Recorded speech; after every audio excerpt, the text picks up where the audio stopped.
Kita lanjut bacaan kita, masih berkaitan dengan kisah Ashabul Kahfi, di mana di pertemuan sebelumnya kita sudah membaca beberapa ayat, mulai dari ayat 21 sampai ayat 26, di mana dijelaskan di pertemuan sebelumnya bahwa kisah Ashabul Kahfi ini adalah kisah yang sudah sangat terkenal di masyarakat, yang mana salah satu hikmah daripada kisah Ashabul Kahfi ini untuk menambah keyakinan bagi kita bahwa hari kebangkitan itu bukan hal yang mustahil. Karena memang ada sebahagian masyarakat yang tidak mempercayai adanya hari kebangkitan. Kalau orang sudah mati, dikubur, selesai persoalan. Tidak ada lagi hari kebangkitan, tidak ada lagi hari pembalasan, dan seterusnya. Bahkan perdebatan tentang hari kebangkitan ini juga sudah pernah terjadi, khususnya di zaman kerajaan Dicyanus yang sudah kita bahas di beberapa pertemuan sebelumnya. Nah, dengan adanya Ashabul Kahfi ini, sehingga masyarakat pun semakin yakin bahwa ternyata tidak ada yang mustahil bagi Allah. Termasuk tidak mustahil bagi Allah menidurkan seseorang selama kurang lebih 309 tahun. Nah, yang menarik jamaah sekalian, Allah menyebutkan di ayat walabithu fi kahfihim 300 sinina wazdadu tis'a. Mereka tinggal di dalam gua pemuda Ashabul Kahfi ini yang sudah kita sebutkan nama-namanya beserta anjing penjaganya yang bernama Khitmir. Mereka tinggal di dalam gua selama 300 tahun wazdadu tis'a, dan tambah 9. Nah, di sini di tafsir Fakhruddin Ar-Razi, fa in qalu qala al-musannifin rahimahullahu ta'ala wa nafa'ana bikum fi ad-darain amin, lima lam yaqul 300 wa tis'a sinin. Kenapa sih di dalam Al-Quran menggunakan istilah 300 tahun tambah 9? Kenapa enggak langsung saja 309 tahun? Wa mal faidah? Apa faedahnya?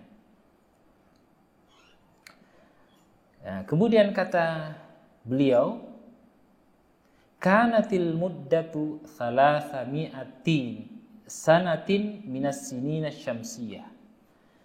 Nah, waktu tidurnya Ashabul Kahfi ini 300 tahun berdasarkan perhitungan matahari. Nah, sedangkan 309 tahun itu menurut perhitungan orang Arab, yaitu bilangan bulan tahun Qamariyah.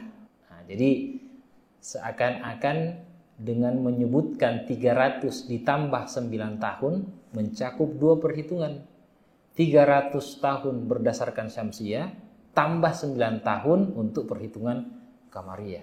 Nah, kemudian jamaah sekalian, di sini dijelaskan di dalam tafsir Fakhruddin Ar-Razi terjadi perbedaan pendapat di kalangan masyarakat tentang kapan sih ini peristiwa Ashabul Kahfi.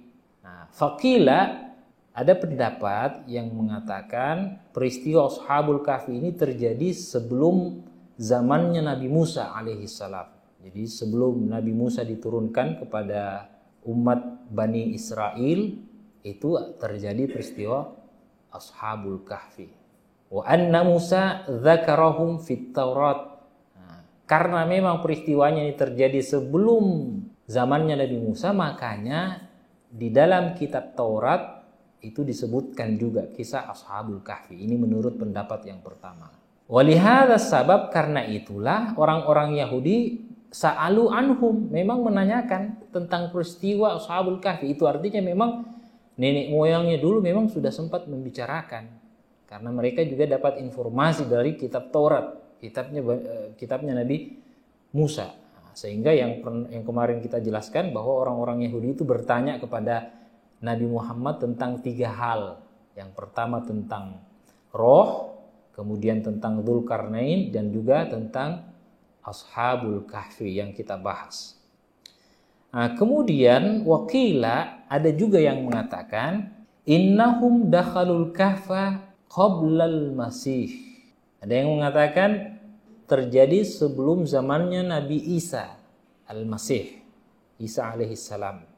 Wa akhbaral masihu bi khabarihim.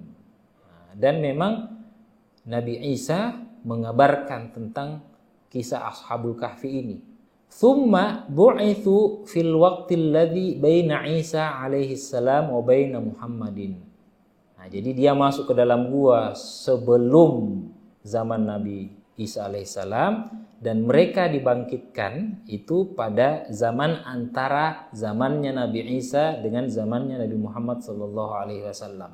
Jadi setelah Nabi Isa wafat, karena ini waktunya 300 tahun lebih, sehingga memang sebelum Nabi Muhammad diutus baru dia dibangkitkan. Waqila, ada juga pendapat yang ketiga, innahum dakhalul kahfa ba'dal masih, bahwa sedikit berbeda dengan pendapat sebelumnya. Kalau sebelumnya itu masuk sebelum zamannya Nabi Isa, tapi pendapat ketiga ini masuk ke gua itu setelahnya Nabi Isa. Jadi sebelum Muhammad. Wa qala qaumun, nah ini yang menarik ini. Ada juga pendapat yang mengatakan, tapi kalau dikatakan wa qala qaumun ini pendapatnya sedikit lemah, ya. Konon ibaratnya, bahasa Indonesianya konon, innahum lam yamutu, mereka belum mati. Wala yamutuna ila yaumil qiyamah, dan sampai hari kiamat nanti tidak mati-mati. Artinya dia masih hidup. Kemungkinan masih tertidur di dalam gua sampai detik ini. Nah, itu menurut waqala qaumun, kata Fakhruddin Ar-Razi. Wallahu a'lam. Jadi tidak ada memang hal yang pasti mengenai kisah Ashabul Kahfi ini. Yang jelas di dalam Al-Quran disebutkan bahwa tujuan daripada diceritakannya kisah Ashabul Kahfi ini orang supaya semakin yakin atas kekuasaan dan keesaan Allah. Nah, kemudian berdasarkan penjelasan ayat ini, an i'lam anna madaral qawli bi itsbatil ba'thi wal qiyamati ala usulin thalathatin. Nah, seperti yang saya sebutkan tadi bahwa ayat ini, kisah Ashabul Kahfi ini sebenarnya untuk meyakinkan kepada para pembaca Al-Quran, khususnya kepada kita umat Islam, bahwa hari kebangkitan itu pasti terjadi. Hari kebangkitan itu pasti terjadi. Karena kenapa? Karena ada 3 persoalan atau 3 hal. Kata Fakhruddin Ar-Razi, ahaduha annahu ta'ala qadirun ala kullil mumkinat, bahwa Allah Subhanahu wa ta'ala itu maha mampu terhadap segala kemungkinan. Itu logika yang pertama. Jadi memang menariknya tafsir Mafatih Al-Ghaib ini, Fakhruddin Ar-Razi memang dikenal sebagai ulama kalam, ya. Mengutarakan pendapat-pendapatnya itu berdasarkan logika. Karena memang beliau hidup di mana aliran-aliran kalamnya itu sangat berkembang, khususnya aliran Mu'tazilah. Nah, sehingga saya senang mengutip penafsiran beliau karena mengajak kita untuk berpikir. Karena memang agama itu ad-din wal aqlu. Agama itu memang harus menggunakan akal. Afala ta'qilun? Apakah kamu tidak berpikir? Iqra. Memang Al-Quran mengajak kita untuk berpikir, membaca. Nah, salah satu premis ibaratnya, premis pertama bahwa Allah mampu untuk melakukan segala hal yang mungkin. Wasani, kemudian yang kedua, logika yang kedua bahwa Allah Ta'ala alimun, maha mengetahui bijami'il ma'lumati, segala informasi, pengetahuan apapun itu bentuknya, minal kulliyat wal juz'iyat, baik pengetahuan yang bersifat umum maupun yang bersifat rincian-rincian. Karena ada aliran kalam yang mengatakan Allah itu tidak mengetahui yang rinci, Allah hanya mengetahui yang umum-umum saja, tidak sampai yang hal-hal mendetail. Kemudian yang ketiga, logika yang ketiga kata beliau, anna kullama kana mumkinal husul fi ba'dil awqat kana mumkinal husuli fi sairil awqat. Artinya segala sesuatu yang mungkin terjadi di beberapa waktu, maka mungkin juga terjadi di waktu yang lain. Jadi misalnya ini pernah terjadi ini, Ashabul Kahfi 309 tahun tertidur, yang secara logika ini kan tidak masuk akal. Tapi pernah terjadi, itu faktanya. Kalau pernah terjadi di sebagian waktu yang lain, pernah terjadi dulu, maka bisa juga terjadi sekarang atau bisa juga terjadi di masa yang akan datang. Nah, itu logikanya. Kalau pernah terjadi dulu, kenapa enggak sekarang atau di waktu-waktu yang lain? Fa idza thabata hadhil usulul thalathah, jika dasar-dasar keyakinan, beliau mengatakan dasar-dasar keyakinan, usulul thalathah. Nah, jadi dengan sabitnya, benarnya tiga logika ini, maka sabatal qaulu bi imkanil ba'tsi wal qiyamah. Maka persoalan hari kebangkitan dan kiamat itu juga bukan hal yang mustahil, pasti terjadi. Bisa terjadi dan pasti terjadi. Artinya apa? Kita beragama tidak hanya dituntut untuk meyakini saja bahwa ada hari keyakinan, ada hari kebangkitan. Memang secara logika kan tidak masuk akal ya, orang sudah hancur kok. Nah, tapi dengan ayat-ayat yang dipaparkan, khususnya di kisah Ashabul Kahfi ini kan bisa terjawab berdasarkan tiga logika dasar tadi. Fakadzalika hahuna sabata annahu ta'ala alimun qadirun 'alal kul. Karena kita yakin bahwa Allah Ta'ala itu maha mengetahui, maha mampu segala sesuatu, atas segala sesuatu. Tidak ada yang mustahil bagi Allah. Memang begitulah namanya. Kenikmatannya beragama itu memang ya karena kita meyakini sesuatu hal yang tidak masuk akal, yang tidak logis ibaratnya. Meskipun di saat yang sama agama juga mengajak kita untuk menggunakan akal pikiran, tapi tidak semua hal itu bisa dilogikakan. Ada hal-hal yang memang tidak bisa kita pikirkan, khususnya yang terkait keimanan. Contoh saja, meyakini Rasulullah, mencintai Rasulullah. Alhamdulillah di Samarinda ini majelis Rasulullah itu di mana-mana. Ini agak sedikit berbeda sewaktu saya masih tinggal di Sulawesi, khususnya di Makassar. Tidak sebanyak di Samarinda. Kalau di sini di mana-mana ada majelis Rasulullah. Alhamdulillah. Karena atas dasar cinta kita kepada Rasulullah. Tapi sebenarnya kita mencintai sesuatu atau seseorang yang tidak pernah kita lihat. Harusnya itu kan tidak masuk akal ya. Masa sih kita cinta seseorang? Oh, yang kita lihat saja bisa kita tidak cinta, apalagi ini yang tidak kita lihat. Inilah makanya kata Rasulullah, tuba liman ra'a wa amana bi. Beruntung orang yang melihat saya, sahabat-sahabatnya bertemu dengan beliau setiap hari, berbicara, berdiskusi dengan Rasul, wa amana bi, dan beriman kepada Rasulullah. Karena ada juga sahabat, orang-orang yang bertemu dengan Rasulullah, melihat keindahan wajah Rasulullah tapi dia tidak beriman. Abu Jahal, Abu Lahab, dia bertemu dengan Rasulullah tapi dia nggak beriman kepada Rasulullah, malah mau dia celakakan Rasulullah. Nah, itu kata Rasulullah, beruntung mereka itu yang hidup melihat saya dan beriman kepada saya. Tsumma tuba, tsumma tuba, tsumma tuba. 3 kali beruntungnya orang yang tidak melihat saya tapi dia beriman kepadaku. Jadi 3:1. Jadi lebih hebat sebenarnya keimanannya kita sekarang. Kalau kita mau berdasarkan pada hadis ini. Kalau sahabat beriman kan ya dia lihat Rasulullah, keindahannya Rasulullah, mukjizatnya Rasulullah yang bisa membelah bulan, yang keluar air di jari jemarinya, yang wajahnya bersinar lebih terang daripada bulan purnama. Ibaratnya dia beriman wajar, dia lihat kok kemukjizatannya. Tapi kita tidak melihat Rasulullah, tapi kita mencintai Rasulullah. Nah, ini kata Rasulullah, beruntungnya 3 kali. Alhamdulillahirabbil Allahumma sholli ala sayyidina Muhammad wa ala sayyidina Muhammad. Jadi memang ada hal-hal dalam agama ini yang tidak bisa semua dilogikakan. Wa thabata anna baqa'al insan hayyan fin naumi muddah yaumin mumkin. Dan juga faktanya bahwa manusia itu masih bisa hidup dalam tidurnya. Jadi kita bisa hidup dalam tidur. Tidur sebenarnya dalam Al-Quran diistilahkan sebagai mati kecil. 1 hari bisa saja. Fadzalika, oleh karena itu, kalau bisa tidur 1 hari, kenapa nggak bisa tidur selama 309 tahun? Yajibu ayyakuna mumkinan bima'na annal ilahal alim yahfadhuhu wa yusunuhu anil afat. Karena Allah bisa saja, tidak mustahil menjaga seseorang dari kehancuran. Wa ammal falasifah fa innahum yaquluna aidan.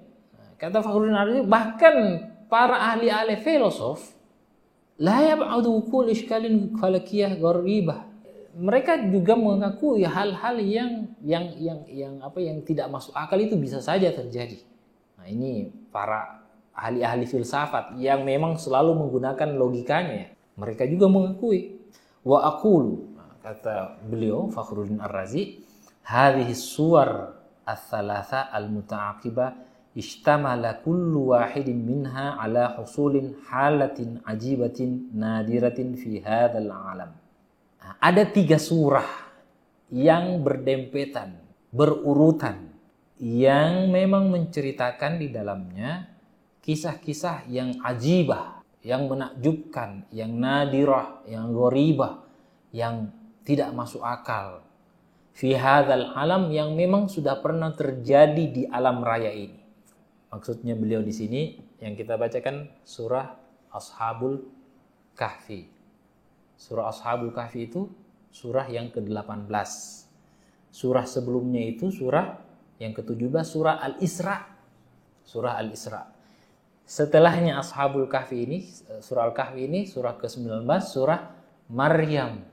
Kata beliau di sini, Fasurah Bani Israel. Surah Bani Israel. Jadi di samping surah Al-Isra, itu nama lainnya surah Bani Israel. Sebelum surah Al-Kahfi, surah Al-Isra. Subhanalladzi asra, yang bercerita tentang Isra dan Mi'raj, yang menceritakan kisah Isra'nya Nabi dan Mi'rajnya dengan jasadnya. Bijasadi Muhammadin sallallahu alaihi wasallam, Nabi berisra dan bermi'raj dengan jasadnya.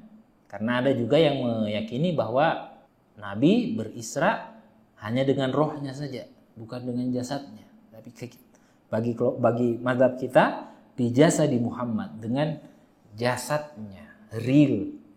Min Makkah ila Syam, dari Mekah sampai ke negeri Syam, yaitu Palestina sekarang. Wa huwa halatun ajibah. Nah, tentu ini peristiwa yang sangat menakjubkan.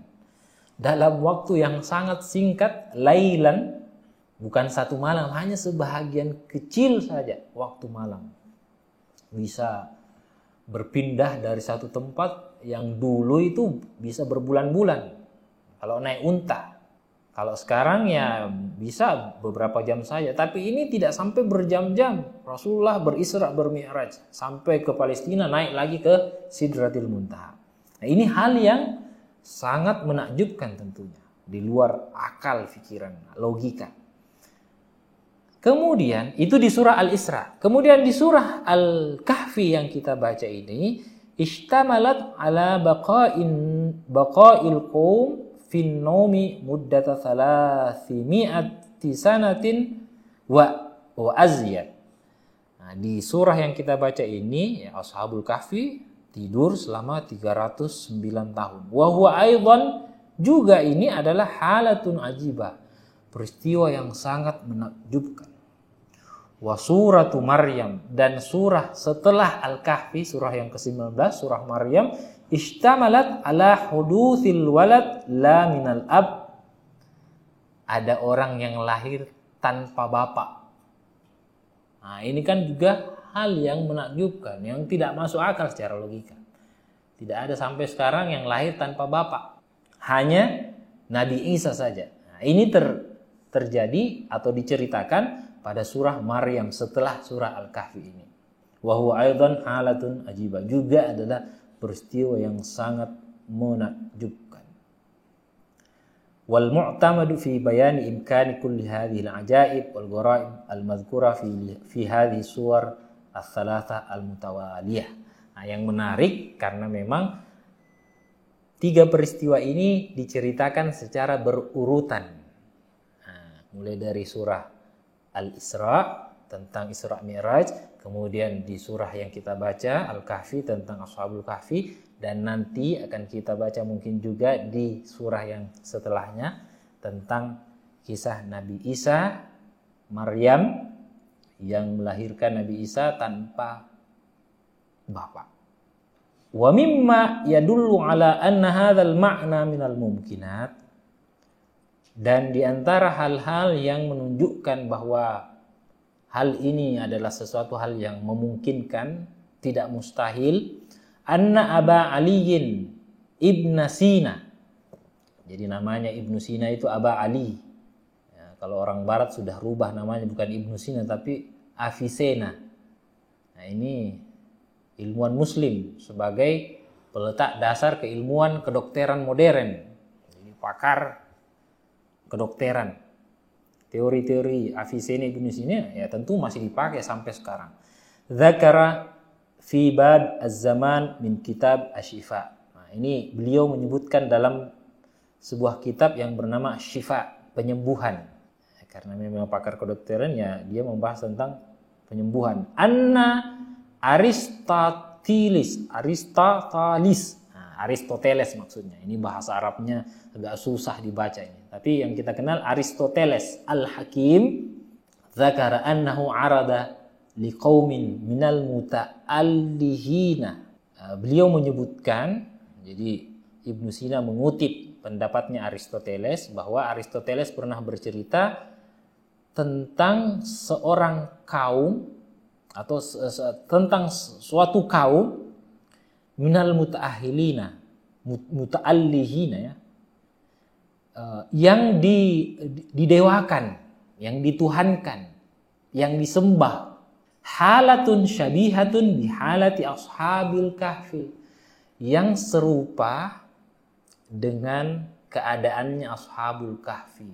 Artinya bahkan sejak zaman Yunani kuno, Aristoteles juga pernah mendengarkan cerita yang mirip-mirip ceritanya ashabul kahfi ini. Tapi di sini disebutkan al-muta'allihina.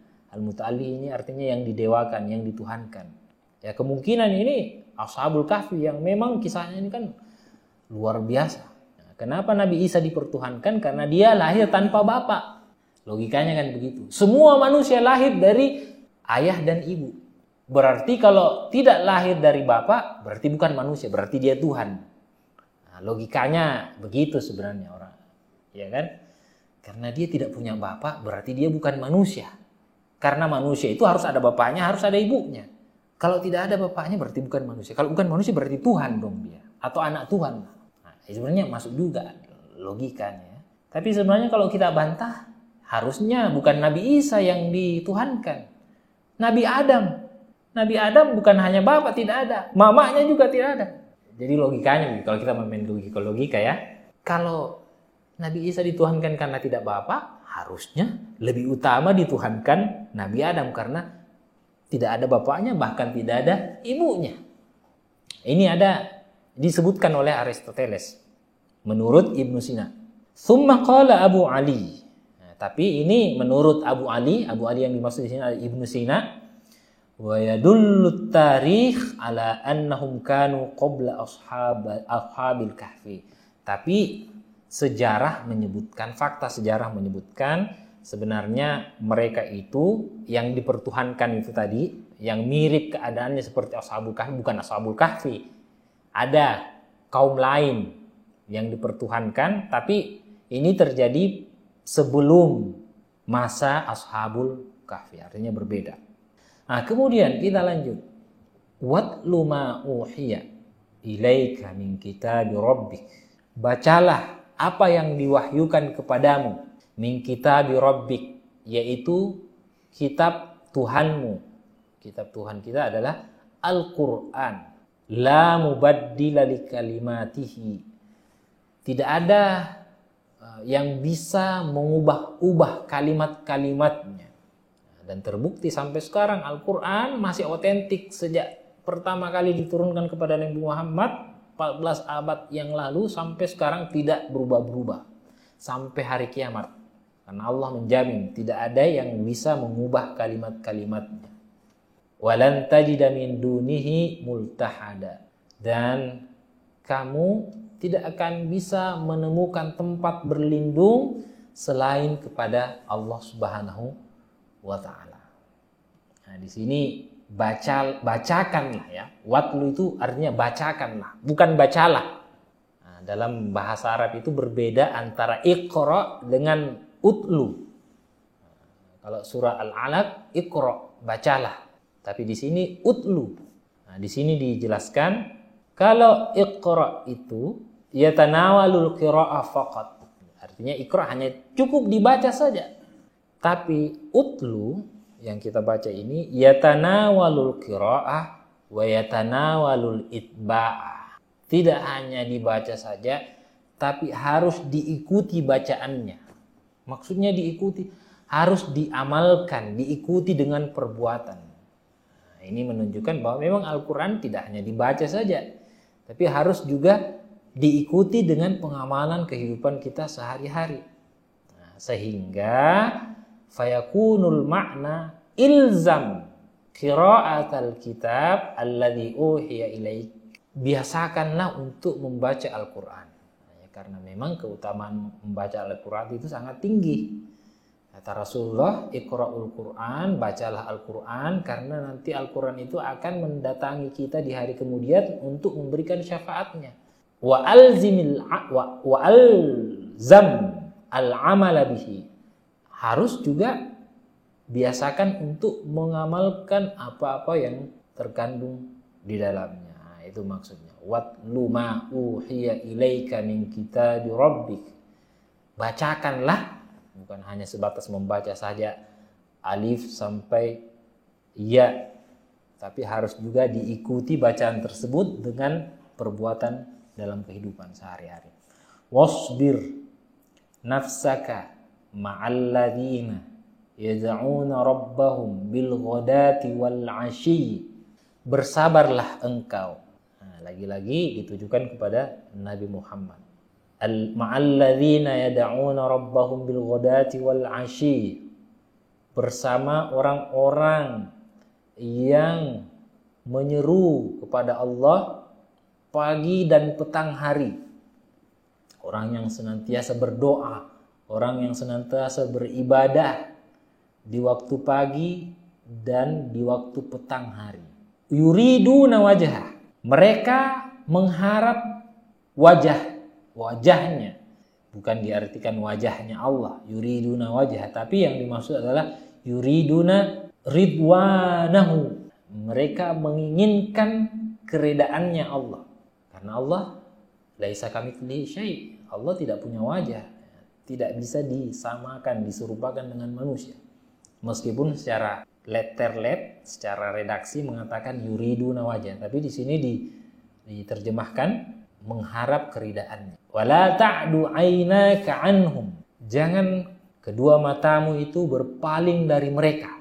Artinya berpaling dengan orang-orang yang senantiasa berdoa, meminta kepada Allah itu pagi dan petang. Semata-mata mengharap ridha Allah itu, jangan kamu berpaling dari mereka.